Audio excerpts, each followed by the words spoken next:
next one, we're going to go over carpal tunnel problems. Carpal tunnel problems is usually right here. It's called the median nerve. So it's directly center right here. The nerve usually gets impinged and you have carpal tunnel problems. But it could be elbow or shoulder problems that is causing it too. So sometimes the diagnosis isn't right, so it all depends. So again, leave it up to the doctor what you're actually doing then. So again, you don't want to put a lot of pressure right on that median nerve. So what we're going to do right here is the pronator quadratus muscle, and we're going to do a lot of separation for that.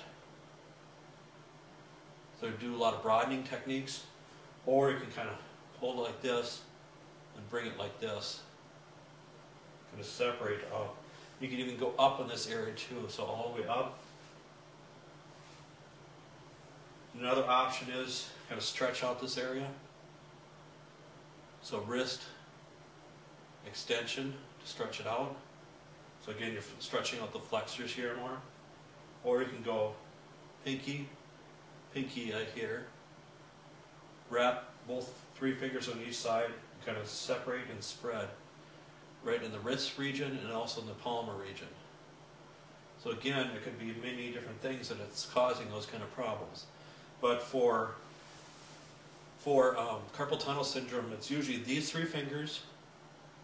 So it's the thumb, index, middle, and a little bit of the ring finger. That's where the typical referral is for nerve-wise.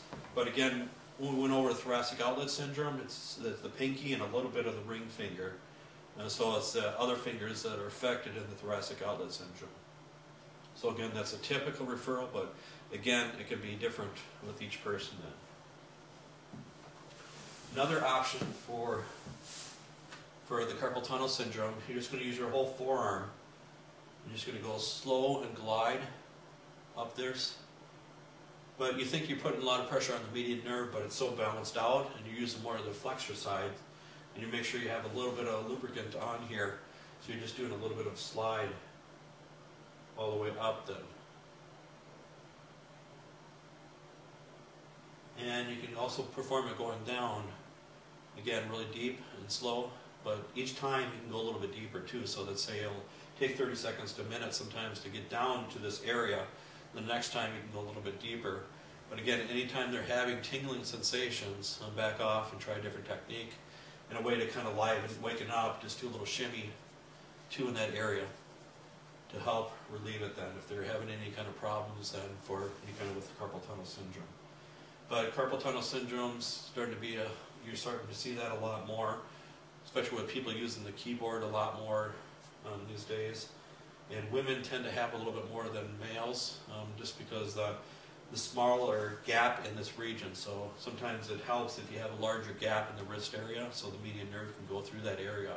But the smaller the wrist, sometimes it's more prone to having those kind of problems. And just imagine people are typing all day long constantly, and that's why you have to have ergonomics with your keyboard, make sure it's the right height, right position, everything.